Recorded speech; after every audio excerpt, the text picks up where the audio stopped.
Understanding Remote Connection, a guide for English language learners.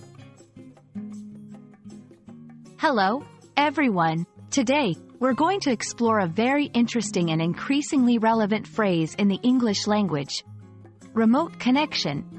This concept is not just important in technology, but also in our everyday lives, especially in this digital age.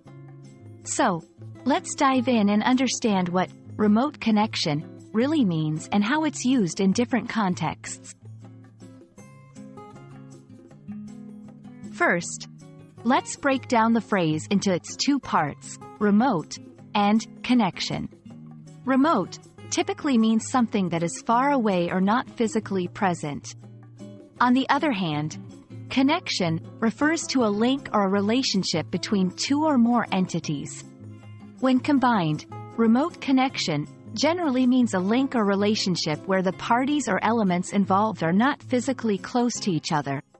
It's often used to describe scenarios in technology, work, and personal relationships. In the realm of technology, remote connection refers to the ability to access a computer or a network from a distance. This is crucial in many situations, such as when employees work from home and need to access their office computer systems, or when IT professionals remotely troubleshoot issues on a client's device. Understanding this term is key to comprehending how modern workplaces and tech support function. Beyond technology, remote connection can be used metaphorically. For instance, when someone says they feel a remote connection with a place or a person, they mean they feel a bond or link despite the physical distance. It's a phrase that beautifully encapsulates the feelings of being emotionally or mentally connected, regardless of geographical distances. And that's a wrap on our exploration of remote connection.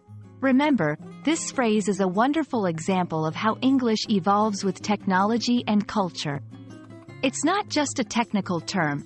It's also a way to describe certain types of relationships and interactions in our increasingly digital world. I hope this video has been enlightening and helps you understand and use the phrase remote connection more confidently. Until next time, keep learning and stay connected, even if it's remotely.